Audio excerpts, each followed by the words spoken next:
Hello everyone, X4it's here, and welcome to JoJolion chapter 110 review and discussion, the final chapter of JoJolion.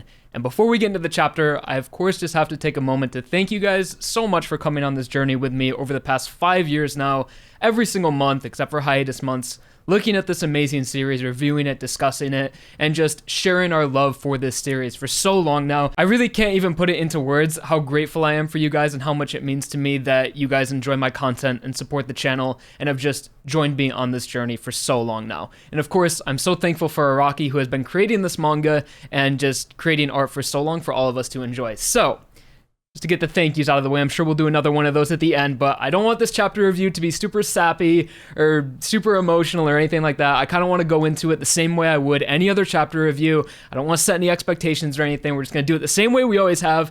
Talk about JoJolion, enjoy the series, except this will be the last one. So anyways, guys, getting into the chapter, starting with the Ultra Jump cover. Very nice looking Gappy, and Araki just popped off, and all of his colored artwork that we got in this chapter right here. So, and again, this is going to be the last JoJolion cover of Ultra Jump, which is great. And I don't want to be like talking about like, oh, this is the end, this is the end of everything, because before we get into the chapter, I will just acknowledge right now that the continuation of JoJo's Bizarre Adventure has been confirmed. It's most likely going to be part 9. It hasn't been called part 9 or anything, but at the end of this chapter, Araki left an author note in the magazine where Araki stated that he will be coming back and he will be returning to JoJo with JoJoLands. That title is just tentative, and I will have a full video shortly after this one discussing everything we know so far about part 9 and everything cool like that. So just to get that out of the way, just so no one thinks like this is the end of JoJo or anything, the continuation, part 9 essentially is confirmed. But getting into right now, what I'm most excited for is the finale of JoJolion, the final chapter. So starting with the Ultra Jump cover, a nice looking Gappy here, and moving on forward, we can see that cover cleaned up a little bit without all the text and everything. And this is really similar to the color pages we got as well. We're getting into it right now. You can see just Josuke and Yasuo in just super nice colors, super nice patterns, and so much detail in this image. I could stare at it for like 20 minutes, like finding new things and new patterns that are references to older parts and all kinds of stuff like that. And I don't want to say I was a little disappointed, but when it was confirmed in the last chapter that we were going to get 2 colored pages, I thought it meant that Araki was going to color the actual pages of the chapter. Like, we're going to see Joseph, Fumi, and Lucy-san in like color and them interacting with the guardrail and actually like colored story bits, but no, it's just kind of like 2 separate cover pages, which I'm still fine with. So getting onto the Josuke one, he has a super nice pattern of soft and wet all over his body, hearts on the collar. You can see a lot of the rock animals and enemy stands in the background and this flag he's holding. And in the bottom right, you can see a little pattern of hermit purple, which will be super relevant in this chapter, because this is one of the most fan service chapters we've ever had in JoJolion. Like, Araki isn't usually the one to make like crazy callbacks. I mean, the most fan service I think we've ever had in JoJo was when the world returned in part 7, which was just absolutely insane. I couldn't even imagine reading that monthly when it was coming out. And what happens in this chapter is really similar to the world return in part 7, although not as crazy, but still just super fan service to close out the part with. And on the left side, we just have a beautiful Yasuo with a bit of patterns on her legs, which are like tattoos, which look really cool, where you can see hearts and soap bubbles, soft and wet's head, and a little wonder of you with a smiley face and a horseshoe, as well as Toru's here, the stand Paisley Park, and more stands in the top left. So really just super awesome colored cover pages that I'm glad we got. Thank you, Araki. And this chapter is called The Radio Gaga Instant Part 2. Part 2 is kind of funny because, as we discussed obviously in chapter 109, that Fumi-kun is most likely Joseph Joestar, so the fact that the Joseph Joestar equivalent is like most predominant in a part 2 of an arc is kind of funny. Obviously part 2 battle tendency, but yeah, he's Joseph, guys. I don't want, like, I know all of you guys have probably read the chapter before going into this, but like this is the Joseph Joestar story of JoJolion, and I'm so excited to get into it. And the last bit on these cover pages says the history that has been spun now at long last, part 8's conclusion. And I'm sorry if I'm a little nervous during this one. It is the final JoJolion review. I know some of you guys have high expectations, but like I said, I just want to go into it like I always do, but I might be like a little flustered at times because this has been something that I've been doing and working on. Obviously, comparing myself to Araki or anything, no, but this is just something that I've been doing for so long, and for it to come to an end, like I can already feel my cheeks getting red. it's kind of emotional for me, so bear with me, guys. I'll try my best to provide the best review possible, but I'm a little emotional during all this. So now we can get into the actual chapter where we have Lucy and Fumi-kun back in the past still fighting this guardrail. So to kind of recap everything that happened at the end of chapter 109, we're in the past in the 1940s, I believe. Don't know the exact year, but Lucy-san arrived in Japan to investigate sort of the Rokakaka and the rumors of a mysterious fruit that grow in this land. She's working for the Speedwagon Foundation, so she's just trying to get some R&D on, what's going on here. That's the Speedwagon Foundation. They invest all supernatural things, all things that might be stand-related or, like, harmful to society in some way. So that's what Lucy's here, carrying out her mission, which Araki referred to in the last chapter as kind of like someone's life work, something they're drawn to do. And I really feel like that whole mission thing that Lucy was talking about in the last chapter was Araki speaking to us vicariously through his characters, and him saying that, like, my mission is to create art and create this manga, and I'll do it for as long as I can because another part is confirmed, which is just so cool. So yeah, Lucy's here to carry out her mission. And she met up with Fumi-kun, who is a 17-year-old kid who everyone thought was Joseph Joestar. A lot of similarities, and it is just absolutely confirmed in this chapter, which we'll get into in a few pages here, that it is Joseph Joestar. And he's here to protect her and help her and investigate this guardrail. So all right, good enough. Getting into it, the last thing that we saw in 109 was Lucy being sucked into the guardrail, as it's kind of like a siren call. It will, like, get inside your head and be like, kind of like a succubus, like, come to me, I need you to come over here, and, like, you'll just feel an unresistible urge to go near this guardrail. And that is exactly what's happening to Lucy right now, and you can see the previous victims of the guardrail, a lot of, like, super Junji Ito style body horror right here, where you can see this human skeleton mixed with organs, mixed with metal from the guardrail, just really horrific imagery going on right here in the beginning of the chapter. And right before Lucy gets sucked in, you can see that Fumi-kun's sandal actually, like, gets in between Lucy and the guardrail. So I guess, like, one of this guy's abilities that he's always kicking his feet around, because at last chapter we saw that he helped he stopped the guy who was stealing Lucy's luggage with his shoe, his get a sandal, like, which has a lot more meaning than anyone thought of, that we'll find out in this chapter. So the get a sandal attack interrupts that with the guardrail, and he's able to get behind Lucy and pull her out and save her. And after Lucy has that really close encounter with the guardrail, she's actually able to share some insight on a lot of questions we had about the guardrail, because we were like, what is this thing? Is this thing, like, just a stand of some sort? Where would the stand user be? Is it a rock animal? And that's kind of what Lucy refers to it as. And she also says that thing beneath the steel has a soul. It's almost like it can talk to me. It's like a living thing. And Lucy refers to it specifically as that guardrail is a new kind of life form. It must be some sort of animal, like a snake or vicious guard dog. And we'll see even later in the chapter that a certain somebody is also roaming around these areas, and the guardrail must be a rock animal that is protecting him, or just whatever work he's doing in this certain area right now. The guardrail is a rock animal, similar to the ones that we saw throughout all of Part 8, like Do Re Mi Fa Sol La Ti Do, as well as the insects that were kind of just there to protect the rock humans and just get in the way if anyone was trying to mess with their plans. So it looks like that's what the rock animal was, and it's a guardrail that kind of protects this area. And some dialogue just before she talks about it being an animal, we just get a bit of recap from 109 again, where Lucy explains why she came to Japan to try to find this unconfirmed plant. But something she also says, which is very specific, is that I had heard talks to some sort of fruit vendors were importing these fruits discovered in the heights of New Guinea. And this is like the third time New Guinea has been mentioned, because it's supposed to be the land area where the Rokakaka originated and where it came from. And we'll get more onto that as the chapter goes in. So moving on with the chapter, Fumi-kun is trying to process this sort of creature that he stumbled upon, because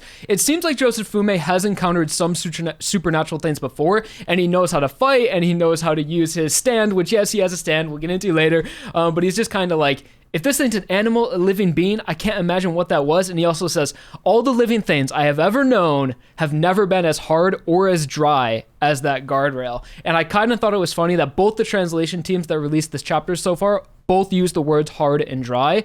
And I think it's kind of funny, and this is like, Araki does like a lot of last-ditch efforts in this chapter, because like JoJolion obviously isn't a perfect part, no part is perfect, but the one thing I feel like JoJolion was strongly missing was that strong contrast between our main protagonist and our main antagonist, just the rivalry between them, soft and wet, and the rock humans, Josuke and Toru, and all of that. I feel like obviously, as we'll find out, we've already known, but at the end of this chapter, it really solidifies that JoJolion is a story about Josuke.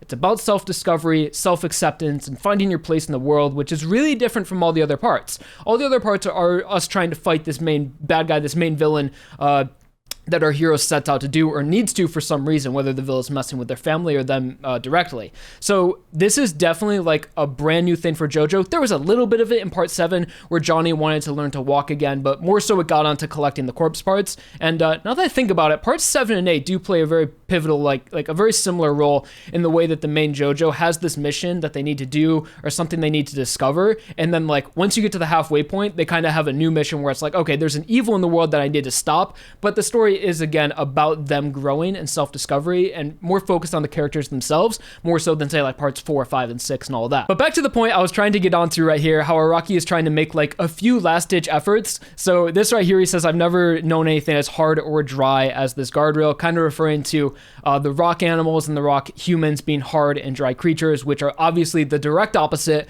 of Josuke's soft and wet. And I don't think it's a coincidence that there's no such thing as a coincidence that they used hard and dry as the adjectives right here for these rock humans. So just kind of some, little bit more to the contrast between Josuke and the villains of the part. He's soft and wet, they're hard and dry. Villain, hero, yin and yang kind of thing. I thought this sweater was kind of fitting to end a JoJolion or to end a JoJo part review, because kind of JoJo's always about like the light versus the dark and all that. So let me know if you guys like it. So moving on with the chapter, we see that Lucy is still suffering from this lung disease that she has. It looks like her health is deteriorating pretty rapidly, and she is getting older. She has been through a lot. She went through the steel ball run race, working for the Speedwagon Foundation for most of her life, and now in Japan, still working as hard as ever. But her health condition is catching up with her as she's kind of like just not looking too hot as Josefume's pulling her out of danger and back into the car. And before they can make their escape, the rock animal here, the guardrail, is actually like one of the more sophisticated rock animals that we've seen. It has like at least a voice. I don't know if it has a consciousness or anything like that, but it definitely has a voice that it can talk to people and taunt with them. And it looks like the guardrail is also controlling the driver that drove them here, and he's in like this zombified form as he's trying to take a bite out of Lucy's face, and then he gets a hold of her, and the guardrail is also able to talk through this person. So again, just a few abilities going on with this guardrail. One of the more advanced rock animals and rock insects that we've seen in the parts so far. And as it grabs onto Lucy, it's just dragging her back towards the guardrails. It seems like there's just no way to escape this thing. Once it wants you, it's going to get you. And as I mentioned earlier, how the guardrail will kind of taunt the people or try to make them feel guilty. It's like the driver is clearly dead. Both of his eyeballs are popped out of his socket. And he's like, "You're going to abandon me?" Like the guardrail is trying to convince to Lucy and Fumi-kun that like it's not the guardrail talking, this is the driver talking that wants you guys to save him. But it's like so obvious what's going on here that the guardrail is like trying to manipulate them. Obviously not very socially aware, very good at understanding human people, so because it's a rock animal. But just kind of funny how like the driver is like pretending to be the driver, like, "You ungrateful pieces of shit, I drove you here and you're just gonna abandon me." Like, yeah bro, we don't care about you, we do not care. And now we get into the section of the chapter that is the most hype, the most fan service. I audibly was yelling out loud reading this for the first time, just like the Leonardo DiCaprio meme and Once Upon a Time in Hollywood where he's watching himself on TV.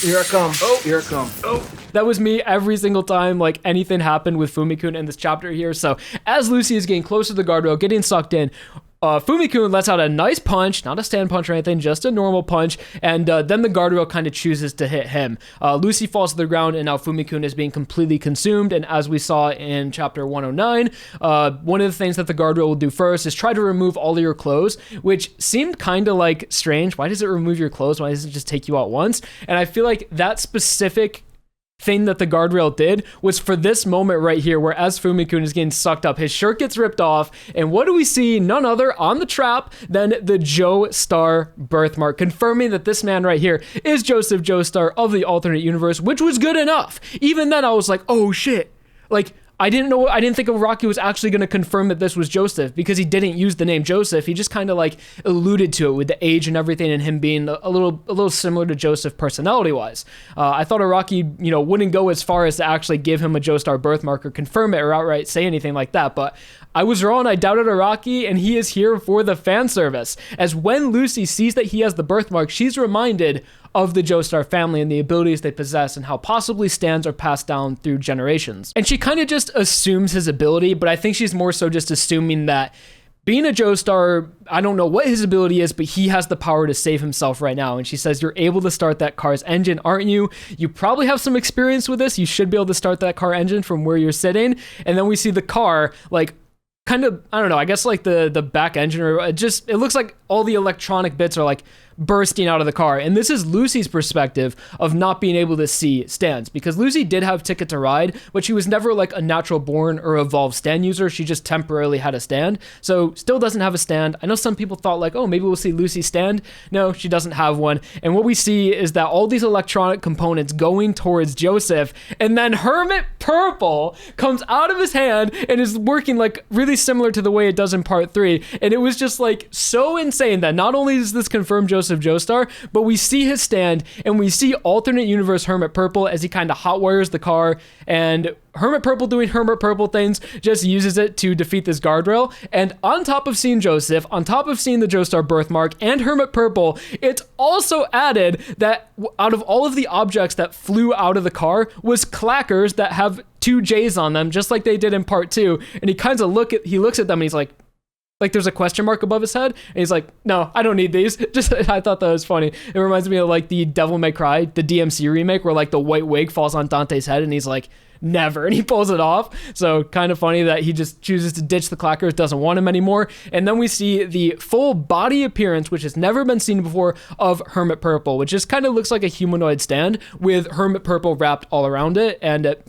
it looks kind of like Stone Free, how the stand can go long distances and just be the thorns, but when it's really close to Fumi-kun, who am I kidding, Fumi-kun, when it's close to Joseph Joestar, feels so good to say that, the thorns kind of condense and turn into a humanoid body. And he just kind of lets out Aura Barrage, and Aura Barrage, and not only does he punch it, but he also sends the car flying into the guardrail, and you can see bits of the guardrail's face where it had that eyeball are cracking, kind of signifying that the rock animal is dead now. And it falls right underneath the trees, the big trees that have apparently no significance in JoJolion. But Araki has always drawn those trees, and there was always so many theories around them. But I guess because this is the last chapter of JoJolion, and there's no more saying like, so this might be explained later in the part. No, none of that anymore. I guess the reason for these trees is just to signify that the ground here is special and it's near the Higashikata estate. That's about it. So at least for me, that was just so exciting and made this arc so much worth it, because in 109, I was like, okay, we're in a flashback, and I just didn't think Araki was going to go this crazy with the characters and the abilities and everything like that. I thought it was just going to, like I said before, kind of just always be up in the air if this was Joseph, and just something the community has to kind of like unanimously agree upon and be like, yeah, that was probably Joseph. But no, it's Joseph, birthmark, Hermit Purple, although it's never called Hermit Purple, but stands that visually resemble their original universe counterparts always share the same name, like Killer Queen, and I can't think of any others, but Killer Queen looks the same, shares the same name. So maybe Araki will confirm in like a future art book release or encyclopedia release that this stand was also called Hermit Purple, which it probably is. And there's also a cool moment where you see the Hermit Purple coming out of the birthmark, something Araki does quite often, and it kind of parallels to Josuke from this part, how his soft and wet go beyond would also come out of his birthmark as well. So after the rock animal is defeated, Fumi-kun is kind of like, this orchard is just bananas. It's totally crazy. Let's get out of here, Lucy. Although, because Joseph knows he has a stand, it wouldn't seem too crazy to him to like assume that this would be a stand ability or anything, but I don't know, maybe this was the first time he used his stand or needed to use it and was just doing it instinctually. But yeah, Fumi-kun seems to not have a lot of experience with supernatural things and is kind of just thankful to get out of there with his life. So after Lucy is on his back now and kind of understands that this man is a Joestar, she asked him, she was like, you said your name was Sadafume or something in the last chapter, which I was right about that. I said that his name was Joseph Joestar, but he was going under a Japanese name because he was living in Japan and maybe his mother did that, and that's exactly what happened. He says, I go by Fumi-kun because my Japanese name is written Joseph-fu. So Joseph is written Joseph-fu, so picked up the name Fumi-kun, which is just, yeah, this is Joseph, man, let's go. And it's really nice also seeing Joseph Joestar recognize, like, just give some backstory, a little bit of his family. It says, my grandma, Reina Higashikata, was the one who gave me that name. Her and I live in S City together because her husband, an American guy called Johnny Joestar, and he calls him Grandpa Johnny, traveled across the Atlantic Ocean by boat to deliver his friend's corpse. So Grandpa Johnny also getting like a little reference to Gyro being acknowledged at the end of part 8 is just so awesome and really makes 7 and 8 feel like a connected universe and feel like the universe is going to stay connected in the future part of JoJo. So very wonderful going on right now. Or it's very wonderful seeing the parts like really feel like they're part of the same universe still. And one of my favorite moments of the chapter here is as Fumi-kun is explaining this, Joseph Joestar, Lucy is kind of like very tired, very sick looking, very ill, but you just see so much emotion on her face in this chapter as she's just kind of like reminiscing off into the past. And she visualizes Johnny. It doesn't look like she's riding on Johnny's horse, although she has before. This is probably where she is riding on Gyro's horse, and Johnny's a little bit in front of her, and she's just kind of like, so you're a Joestar? And she's like, when I was 15 years old, like I remember Johnny Joestar. It's just so much emotion on her face right there, man. And just like seeing Lucy all the way in part 7 be 15 and now reaching the end of her life and dying in this chapter 2, spoilers, it's just so much, man. And like that face right there, it just shows how good Araki is at conveying emotion, and like, dude, brings a tear to my eye, honestly. And directly following one of the best moments in the chapter is one of my least favorite moments in the chapter, and it's that as they are escaping, they're just running away. They don't have the car anymore, so Joseph-Fume, I keep calling him Joseph-Fume, I should just get into the habit of calling him Joseph Joestar. It just sounds so surreal to say. So as he is carrying Lucy on his back, running away, we see Toru. Mother effing Toru. Like, I have so much to say about Toru. I want to do a full video about him and his relationship to Josuke and how he was integrated into JoJolion. And just the fact that we see him right here with Rokakaka branches in the orchard, it seemed very unnecessary. And again, getting back into those last-ditch efforts Araki to make, another last-ditch effort of being like, well, here's Toru. He was the big bad guy all along. He has been here for so long. He was in control of this guardrail that fought Joseph Joestar back in 1940, but it just doesn't seem necessary. And especially seeing that he has the Rokakaka branch just makes even less sense of anything and just raises so many more questions that are never going to be answered. I guess it makes sense that he has the original because, again, what we were fighting for, what he wanted so much, was the new Rokakaka that had the ability, because of soft and wet's grafting, that had a little bit more of a better effective equivalent exchange. It wasn't as crazy. It was more of a safer way to do equivalent exchange and more reliable and didn't cause as much damage to yourself. So this isn't the new Rokakaka, it is the older one, but I don't know how I feel about it, man. Just Toru being back here. I kind of feel like I'm complaining about nothing right now, but let me know how you guys feel about Toru being in this chapter, wearing the same exact clothes, looking the same way he always has, which is fine because rock humans don't age or anything, but it just his character has always been such a controversial opinion for me, and I genuinely don't think he's that good of a villain, and just a lot of the things he does and a lot of things we saw just don't make any sense. Like, why was he going to high school with Yasuo before Yasuo had any relationship with Josuke or anything? Why was he going to her high school and dating her if this guy's apparently over like hundreds of years old?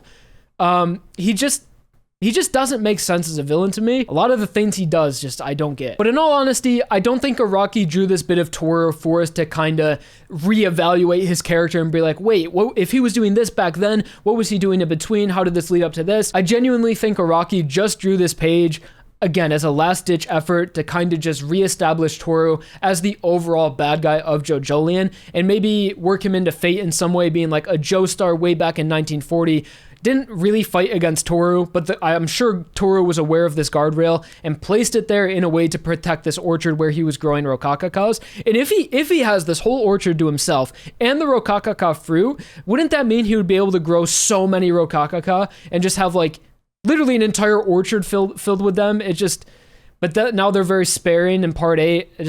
I just have a lot of questions. But anyways, I just think this is Araki trying to establish that maybe in the way that Joestars are destined to fight Brandos, Joestars fought the rock animals and are destined to fight the rock animals and the rock humans throughout eternity. Kind of that same rivalry, but just not done in a way that's as elegant or as impactful as it was with the Joestars versus the Brandos. But I do still like the concept of Josuke versus the rock animals and the rock humans and them being complete opposites of each other and rivals in some way.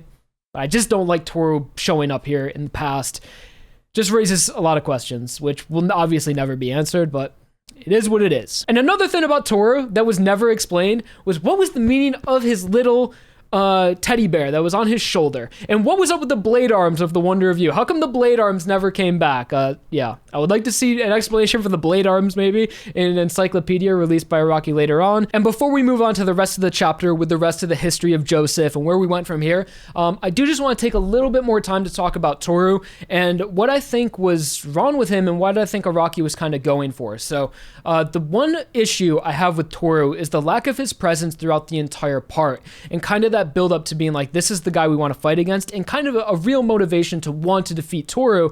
As when he was introduced, like, there was obviously about a bit of mystery around the character. He was posed as just a normal teenager working in the hospital as an assistant to the head doctor who might be able to be an ally to us, that would lead us to the head doctor's real identity. But it turns out that, like, no, that's the way his stand works. He controls the head doctor. He is the head doctor, and he was just never revealed or never present in the part. And, like, it didn't even seem like Araki had the inclination of this guy being the main villain, because it's just, I don't know if Araki was intentionally doing this, because we know Araki knows how to write a main villain in a way that's set up throughout the part that's ahead of an organization.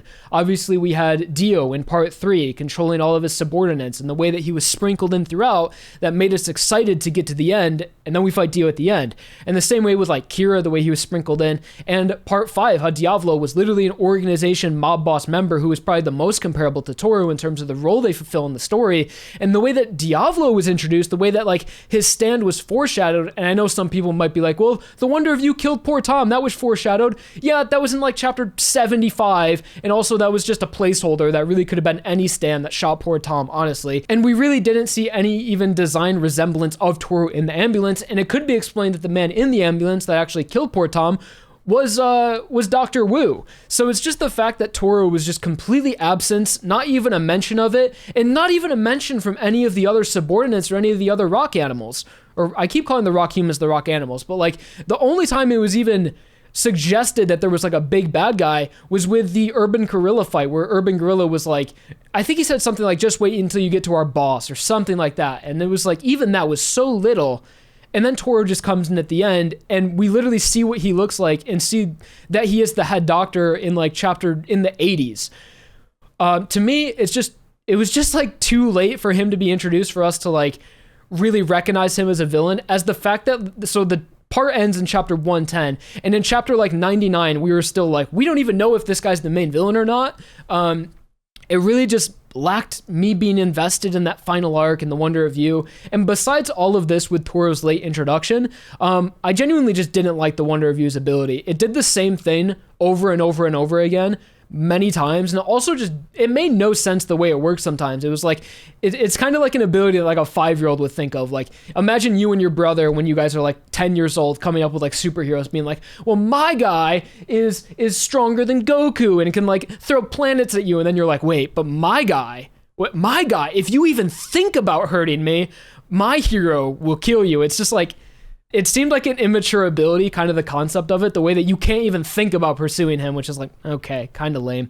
And also the fact that we saw it do the same thing over and over and over again. And also the fact that the pursue ability was inconsistent. Like, I want to call back to that time Mitsuba was just chopping dinner, looked at the head doctor, and cut her hands off and encountered a calamity. It's like, she had no intent to pursue, and she didn't even know who this guy was. So it's like, I didn't really like the ability that much. I thought Toru was introduced way too late and didn't have the presence of a main villain either. Like, he doesn't feel like a big bad guy whatsoever. He looks like a kid. He looks silly, in my opinion. He doesn't look threatening whatsoever. It's just, at least to me, Toru was a big letdown. But like I mentioned earlier in the chapter review, I don't think JoJolion, I know for a fact JoJolion isn't that story that's supposed to be about defeating this big evil in the world. He was just kind of an obstacle in the way, but the story is about Josuke and his self-acceptance and his journey to finding his place in the world, and Toru was just kind of a minor obstacle. But I definitely think there's literally no reason Toru could not have been implemented earlier in the part. Like, the only excuse I can kind of think of is that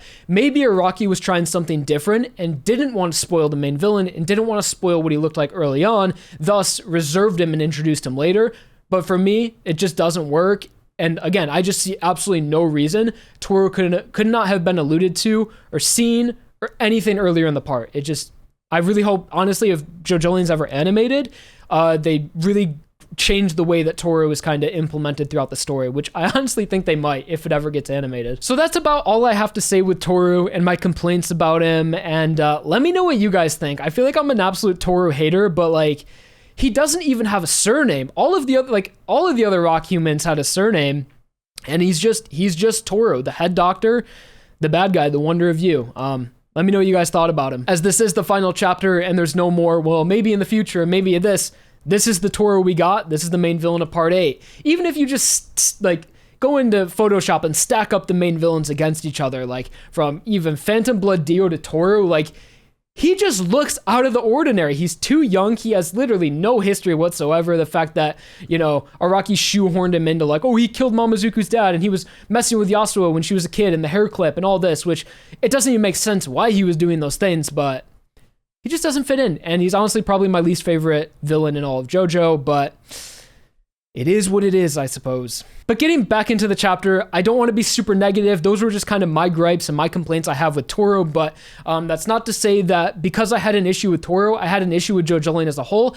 I think JoJolion is such a unique part, so different from every other part in the way that its story is told, the way that the main character is kind of more of the focus and the evolution of him, and just, the differences in the main character being Josuke compared to all the other ones, and the story of self-discovery is just so unique, and you really have to take that into consideration when discussing it and not really focus so much on just who's the main villain and is the main villain good or not, because it's not really about the main villain at all. It's not even really about Josuke's conflict with the main villain either. So again, that's the reason why I think it's kind of okay, kind of coping a little bit, but kind of okay that Toru is lackluster, because it wasn't about Josuke versus Toru at all. But continuing on with the chapter, we finish up the story of Joseph Joestar, where we also see, which is an important detail, that his shoe that is marked Joseph Fumi is left behind at the scene of the guardrail. And we get some narration that concludes the story of Joseph and wraps up the storyline from the 1940s into 2011 when JoJolion starts. And it says 3 years after the Radio Gaga incident, Lucy Steele would die of a lung disease at the age of 68 in her hometown of New York. Though she dreamed of visiting Japan again, she never would step foot in Japan again, which is very sad and very unfortunate that Lucy dies. But I also do like it when you see characters' full lifespans play out throughout the parts of JoJo. Like, it's nice to see we saw Lucy and we get a confirmation, we know that she dies, and we kind of get a whole grasp of her life and what she did. And back into the context of the chapter, we see that Joseph Joestar plays out a very similar to role as he did in the original universe. So he was concerned about Lucy's health and he went back to America with her to take care of her and just kind of see her on her way. But as he got to America and stayed there for just a little bit, World War II started ramping up as America got involved. Obviously, you have the bombing of Japan, which is just absolutely catastrophic. So obviously, Americans weren't able to go to Japan, vice versa. There wasn't, all the travel between the two countries was blocked. So Joseph was stuck in New York for pretty much his entire life, I think. It says he began working as Lucy's assistant, kind of fulfilling the role as like... Suzy Q was Lisa's assistant, I believe, but it's funny that Joseph Joestar is now the assistant, and he meets Suzy Q, who was working for the Speedwagon Foundation. And it says in 1952, he got to know a woman working for Speedwagon Foundation called Suzy Q. The two of them now got married and had a daughter who is Holly Joestar, which eventually marries Akira and becomes Holly Joestar Kira. And that kind of just fills in the blanks between the alternate universe timeline. And I'm so happy that Araki did this because, like, you guys, if you watch the reviews, you know I've mentioned many times how it's like, it always felt so weird that it was confirmed Joseph Joestar existed, but we never saw him, we never saw what he looked like, and we didn't even know anything about him. So, like, it wasn't necessary for Araki to do this, but it was much appreciated, and something I specifically was really looking for in this universe. I thought it was honestly going to happen maybe in part 9, but the fact that it happens in the final chapter of JoJolion, super good. And to focus a little bit on the bloodline here, because we do know a part 9 is coming, so it is important that we kind of focus on the whole family tree of what's going on with the Joestar family, because in part 9, the next part of JoJo that most certainly will take place in this universe, first of all, we have to know, or we have to like assume, is it going to be in the past or is it going to be in the future? Because if it's going to be in the future, the only options for a future Joestar is one of these guys, one of Joseph's brothers way back in 1940. So it would be like a great cousin of, like Yeah, I guess a great cousin of Josuke or Kira from the alternate universe. So we saw that Joseph has 3 siblings, unknown if they're brothers or sisters, but those 3 are potential future JoJos, as well as in the storyline that we have right now, the only person that could be a descendant of a Joestar would have to be a child of Josuke, and that would be really awesome if Josuke and Yasuo have this relationship and get to grow old together and create a new family tree, and one of their descendants is a Joestar. I don't think obviously Holly can't have children. She's still stuck in her state. She's not able to use her Rokakaka because we ran out of them. Josuke broke all the vials, and Toru used and during the final fight we used all the new Rokakaka, so I guess just screw Holly. She doesn't get to get healed, and she's just going to suffer for the rest of her life, which is a little unfortunate. Very sad ending to Holly. So obviously she's not able to have any more kids. She's a little bit older and her mind is messed up. So unless I'm forgetting someone obvious, the only other people going into the future are the brothers or sisters of Joseph from way back in the day and the family wherever they're residing, or Josuke and Yasuo. Or how shitty would it be if Josuke fell in love with another girl that wasn't Yasuo? Oh, that would be a slap in the face. But continuing on with the chapters, so after we've reached the timeline of Holly Joestar, we get caught up with her, we then switch over to the Higashikata family, where pretty much just a complete recap of the Higashikata family before JoJolion began. And since Norisuke took over, the Higashikata family grew to become the second most prominent fruit distributor in all of Japan, and that says in 2010, the Higashikatas rebuilt their family main building, 250 years after its construction. So it looks like they bought an older house and then remodeled it with a modern architecture style. And the architecture, Yotsuyu Yagami, and then you see a portrait shot of all the rock humans here. Let me see if I can remember all of them. On the left, we have Damo Tamaki. In between that, we have Poor Tom, Urban Gorilla, Aphex Brothers in the back, Yotsuyu Yamagishi, I think his name was, Dr. Wu, Doobie Waz user, whose name was, start with a D maybe? Daika? I can't remember. I can't remember Doobie Waz user's name, but Doobie Waz there. And then way over by himself on the right is Dolomite, just chilling out, still living at the pond. And we see Jobin's Lamborghini for some reason, maybe to show that Jobin was friends with Yotsuyu, and he had sort of that he was on that gray line in between the rock humans and his family, and ultimately died for being so morally gray and kind of unable to choose between the right and wrong paths in life. So kind of just a Rocky quizzing himself and being yeah, I remember all this. Yeah, that's Yotsuya who built the family and everything. So now, something I was nervous about in this chapter is that, are we going to see Josuke and Yasuo again? Because at the end, chapter 109, I was guys, don't be surprised if we never see Josuke and Yasuo again. If the last time we see them together is in chapter 108 after Toru was blasted off to bits, it kind of felt like a final conclusion to their characters there, them being together and holding each other. But I'm so thankful that in page 36 of this chapter until the end, it's all about Josuke and kind of tying up loose ends. Not every loose end, but tying up some loose ends. Some that a lot of people didn't even question, that I feel that for some reason Araki felt like he needed to address, which is fine. But again, just closing up loose ends and ending with Josuke finally finding his place in the world and accepting his family. And it's just so good. And this is a really fat chapter. This is 55, 56 pages. So yes, we do go back to present time, and it's not just the flashback for the final chapter, and we do get a lot of closure for Josuke. So the last time we saw Josuke and Yasuo was at the Higashikata estate, where they kind of were recovering from the Battle of Toru, and now it looks like they're leaving the TG University Hospital, which I'm surprised they don't have PTSD or anything. It's probably so nervous of them even going back to the hospital, but I'm sure they can rest easy. They've defeated all of the evil in Morioh so far, and it's not says the hospital, but if you look, when Lucy scans her admission permit, you can see the TG University logo, and as well as on the building is the TG University Hospital. So they went to the hospital, they got healed, they got all good and everything, and now they're kind of talking to each other in the parking lot. And he also says that being able to heal yourself in that way, is it gone forever? The Rokakaka was such a special thing. It could have been used for so many, but is it really gone? And she asks, will there ever be any more Rokakaka fruits in Morioh? Or before that, Yasuo, as she's asking that, is thinking about Holly, because maybe they visited Holly, which would have been nice to see Josuke visiting Holly and maybe establish that until she dies, he's going to be in the hospital taking care of her. But you just see that behind Yasuo, represented that Holly is in Yasuo's thoughts, that maybe they visited her at the hospital and she's worrying that, will we ever be able to heal Holly in some way? And as Josuke ponders the questions, he thinks back to his fallen comrades of Mamazuku, rest in peace, one of my favorite characters of JoJolion. Now that we've wrapped things up, I definitely think Josuke is my favorite character in the part, Mamazuku a close second, and then we have his late sister, Kei Nijimura as well. Name changed like halfway through the story. Yeah, used to be Kyo, now she's Kei Nijimura forever. Kind of in my heart, I'll always associate her as Kyo because that was her name for so many years. But yep, just thinking back on these two and two that we lost. And Josuke answers Yasuo's question and says they might still exist, like on some land somewhere in the southern islands, for instance. But here, there are no Rokakakas left to look for here, and your search would never end. If you like wanted to look for them, you would never find any. And the way that Josuke says, like, the southern islands, New Guinea is that southern island. It's just above Australia. And, like, the fact that that is referenced twice in this chapter, that there might be more Rokakakas in New Guinea, that's where it originated. And Josuke is kind of alluding to the fact that, well, if there were any more in the world, it might be in the southern islands in New Guinea.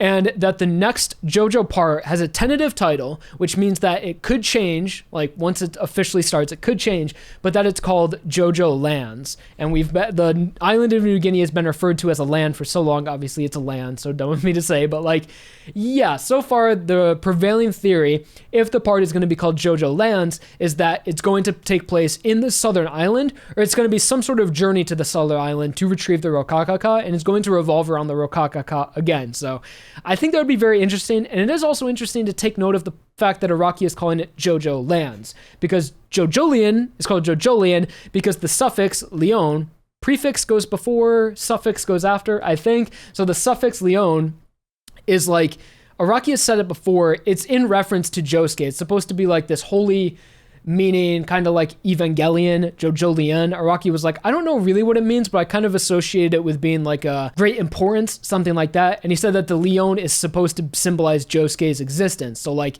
the part is pretty much just Josuke. It's him, JoJolion. So it does make sense. I'm sorry if I explained that poorly. I'll provide a quote on screen of what Araki actually meant the meaning to say. But like, yeah, the Leon is supposed to symbolize Josuke.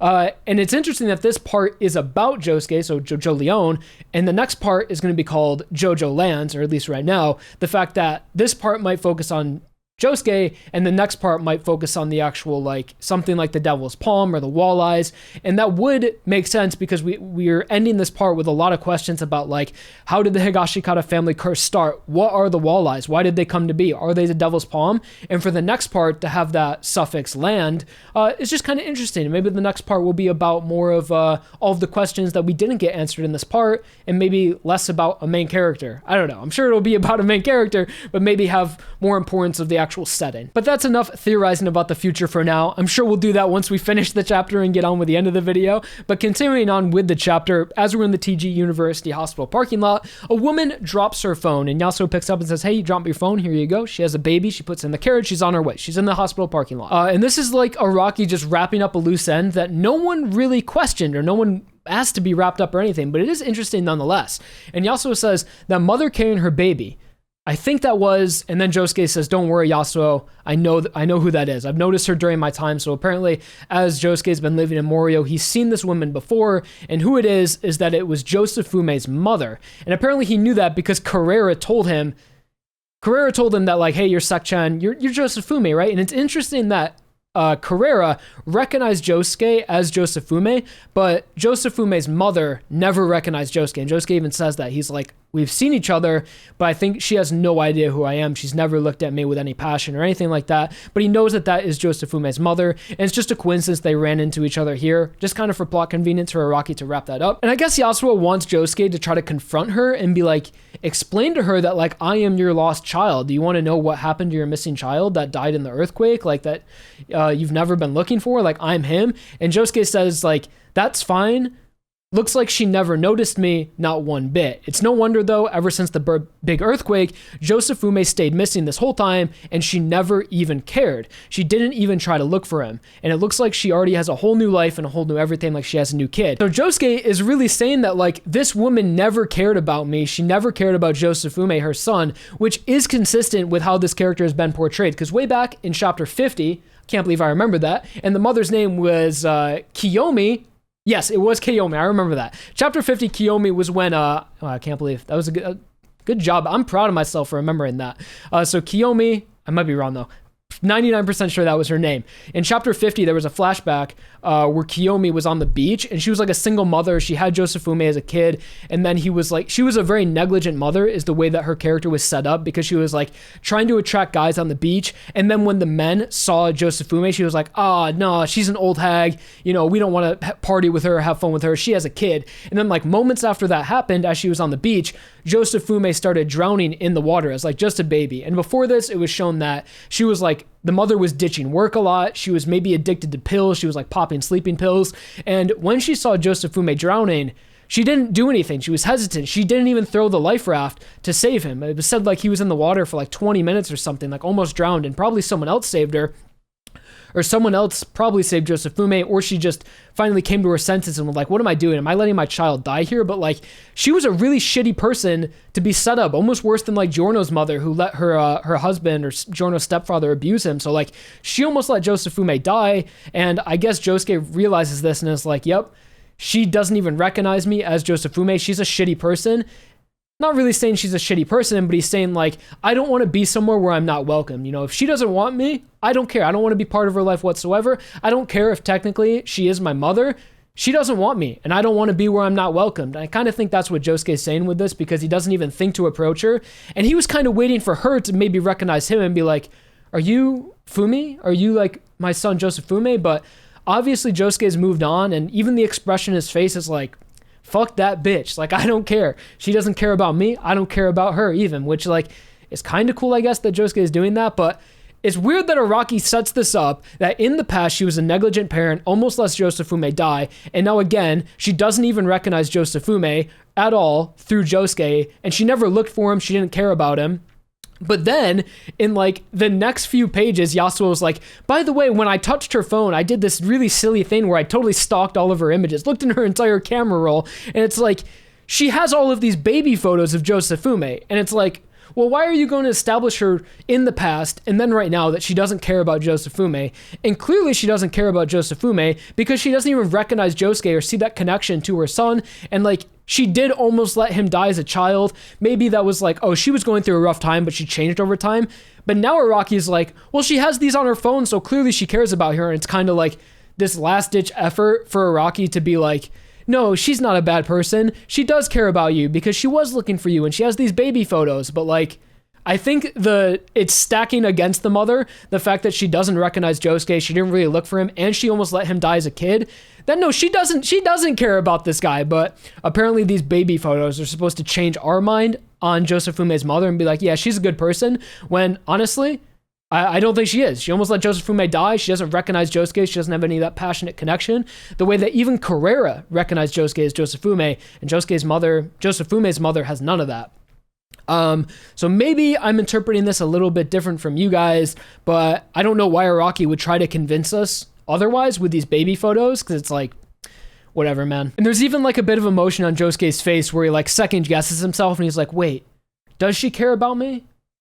And that's the end of it. It doesn't go anywhere, and we never see Josuke eventually maybe try to contact her and try to explain what happened to her son. So kind of a weird plot point that happened there.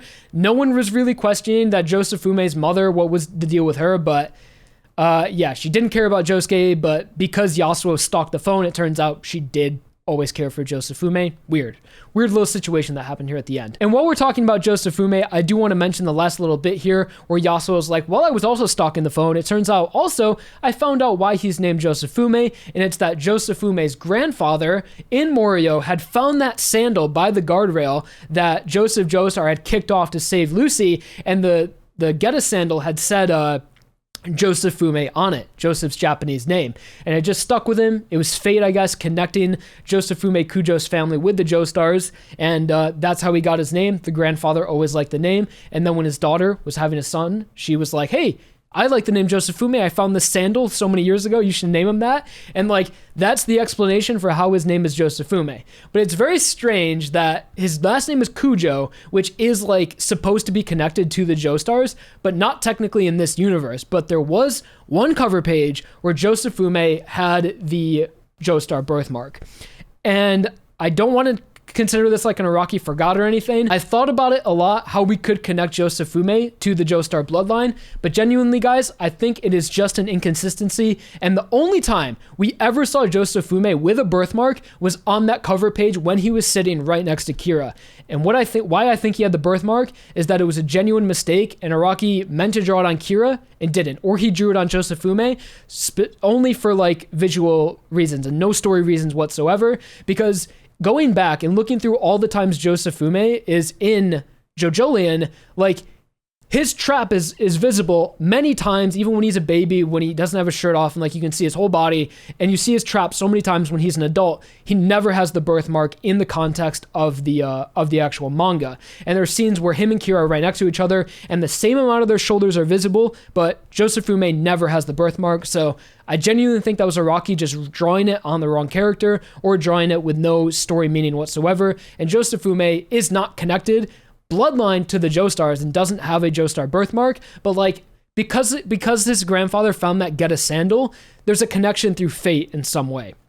And like maybe some of Joseph Joestar's energy from that sandal, or the significance of his name, maybe through some crazy cosmic powers of the universe, let Josuke have some sort of Joestar inside him, because he does have to stand soft and wet. And earlier in chapter 108, we saw that Joseph Joestar, his bag had soft and wet's face on it, which again might just be Araki drawing things for no reason, like he did with the Josuke birthmark. But I'd like to think that's the reason why Josuke has a stand soft and wet and is like somehow connected to the Joestars, because fate, because his grandfather found that sandal, and that's kind of it. No bloodline, just related by sandals. And that clears up about everything I wanted to mention with Fumi's character. I don't think he's a bloodline relative of the Joestars. I think he's just connected to them by fate and has that stand soft and wet, and is just a coincidence, even though there's no such thing as a coincidence. But now getting on to the final pages of the chapter, the very end, where we see Josuke and Yasuo, after leaving the hospital, walk into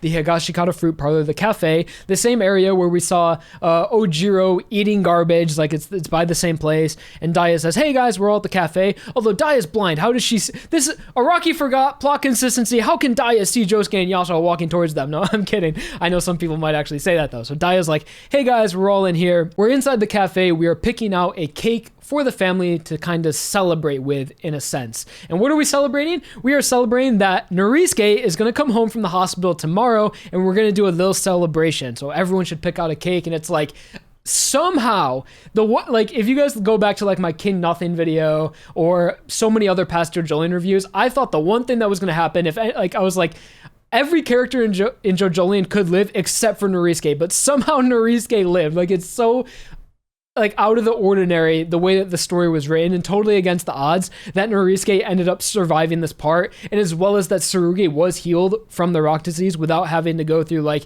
an equivalent exchange with Norisuke. It was just like absolutely crazy that he survives. So yes, Norisuke survives, and we're picking out a cake to kind of celebrate him coming out of the hospital and the family having a new beginning. And Hato specifically says that the cake is supposed to symbolize a new beginning, and we need to pick one that is like in theme with our family, because Daya she has a magnifying glass, so Araki still remembers that she has bad eyesight, and she's like, well, a lot of people like these, like we should go with the most popular one. And Hato says, Daya, we can't choose based on how popular they are or how much we like them. Dad's getting out of the hospital isn't just a celebration. This cake has to symbolize a new beginning for the Higashikata family.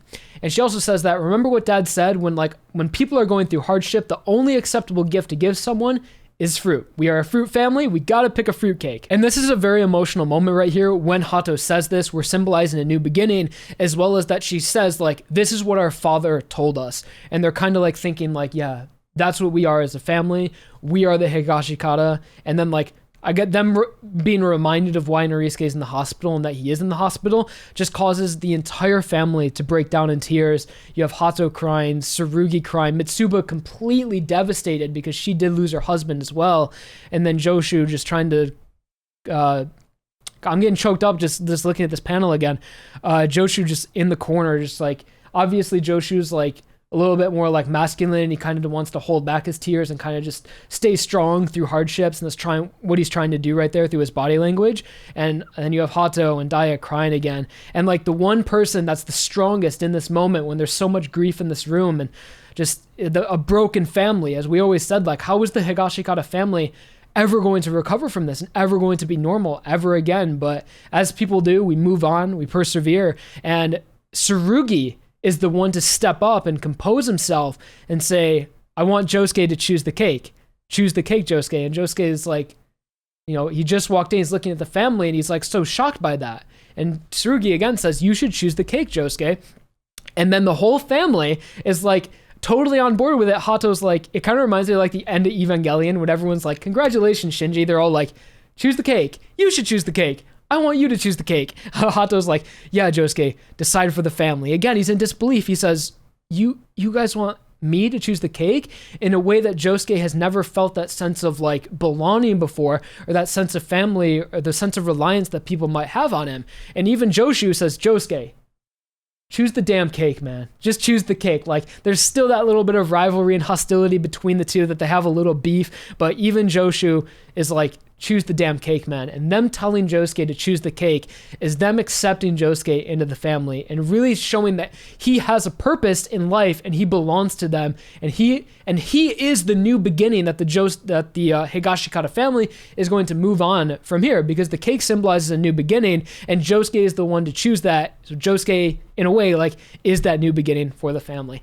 And the last bit of dialogue ever in JoJolion is Daya Higashikata saying, pick a cake for us, Josuke. And then you have Yasuo POV of the audience right now, just looking at this scene and just bawling her eyes out, not bawling her eyes out, but crying as she walks out.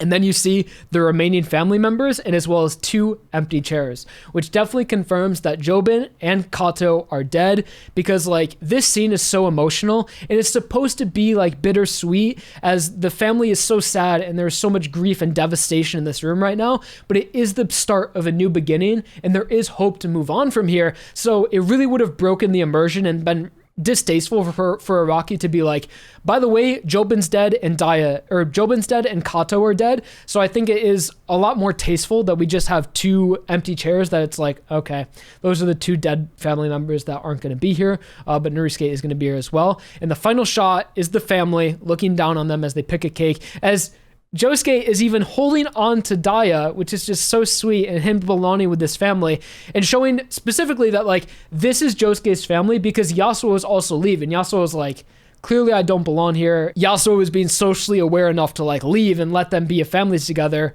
And Josuke belongs. Josuke found his purpose in life. He found his identity, and he accepts that he is Josuke Higashikata. I'm not Josufume Kujo. I'm not Kira Yoshikage. I am Josuke Higashikata, the man that came from the ground. And there it is, guys. The page I thought we would never see, at least not this soon.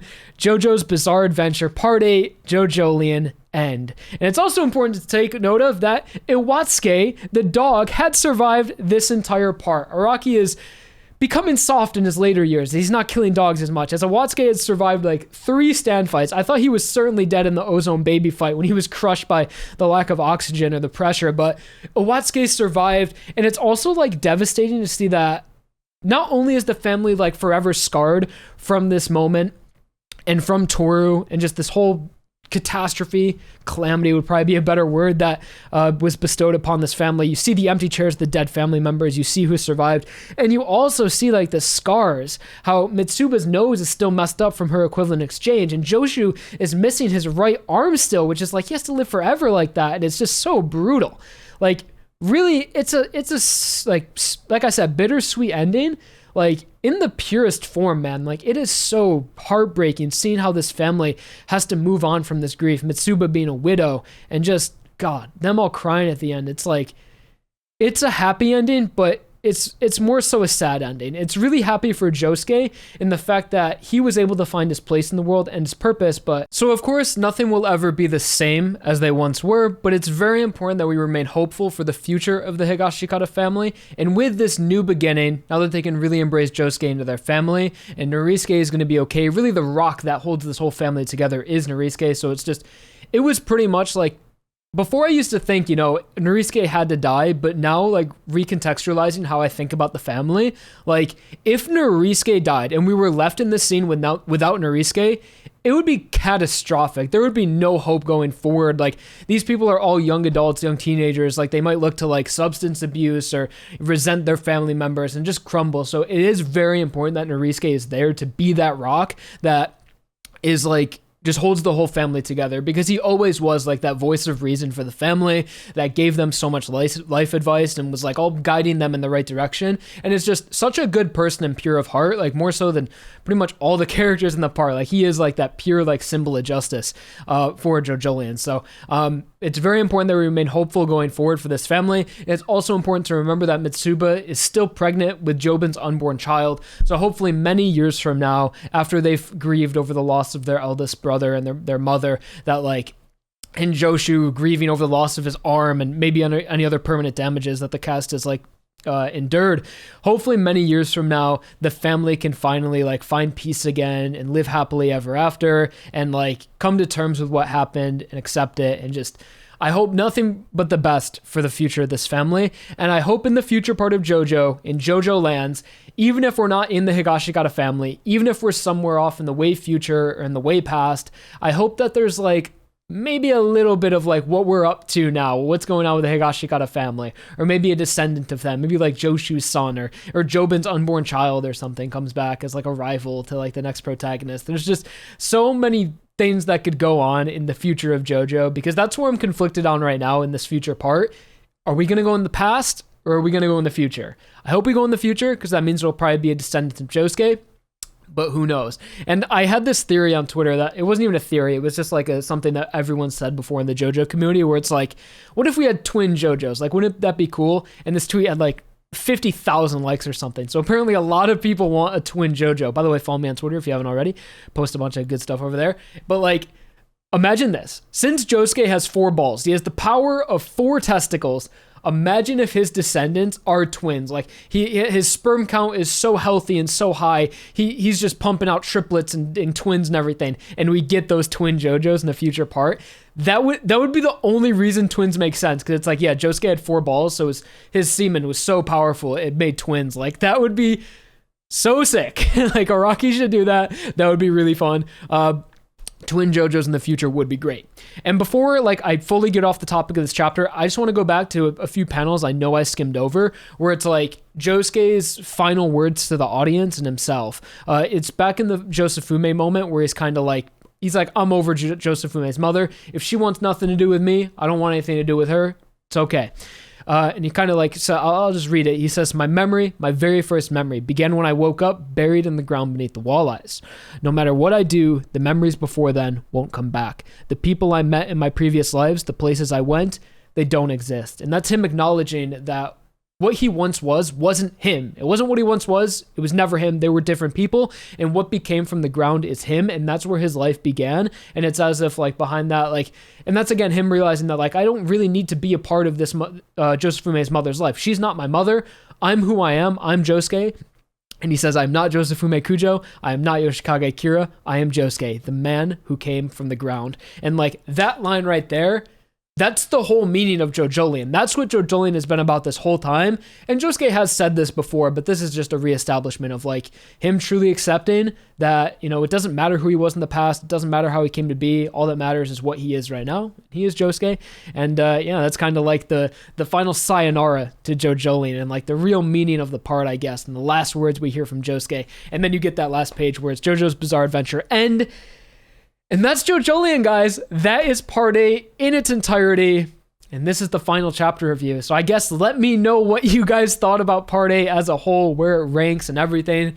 It is such a different part. And this was such a good chapter. This final chapter was everything I could have wanted and more, honestly. I expected it to be just the flashback and maybe one more page of Josuke and Yasuo or something like that. But God, I just so thankful, Araki, that not only does JoJolion come to like a wonderful conclusion, and like obviously not everything was answered, but of course this was a big mystery story, and Araki did bring up a bunch of mysteries like the walleyes, the curse, maybe a few characters. The flashback man, unfortunately guys, the flashback man is retconned in a way, or it's a drop plot point that has no significance. And again, like I don't know how I feel about it. It was written 10 years ago in like the 3rd chapter of JoJolion, so I'm totally okay with Araki changing his mind instead of like, say that was a plot point he wanted to, and it was just bad for the future JoJolion. So he was like, okay, we can't do that with a flashback, man. We got to go in a new direction.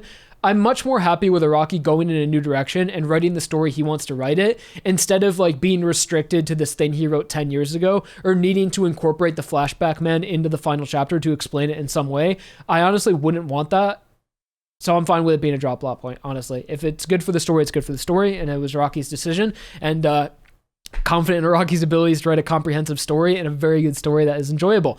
So JoJolion, I feel like I said pretty much everything I wanted to. I got out what I thought about this final meeting with the cake. Josuke is symbolizing the new beginning for the family, him finding his place in the world, which I'm so happy for. I would have liked to see him and Yasuo kind of like allude to them having a future together, but like the way this ends, like I don't even know if they're dating, man. Like not even a kiss on the cheek, not even a hug, just kind of like they went to the hospital. So I would have liked a little bit more of that romantic element that was so prevalent in the beginning of the part with Josuke and Yasuo, but I guess it is more important for him to choose, the family over the girl. So I'm okay with that. Talked about my grapes with Toru, and I might do an entire video on Toru, honestly. But speaking about future videos, so I will do a future video very shortly after this on part 9 discussion, but for now, I just want to let you guys know, like we mentioned earlier, part 9 is confirmed, and Araki, well, part 9 technically, the continuation of JoJo, which is like 99% going to be part 9, the continuation of JoJo is confirmed,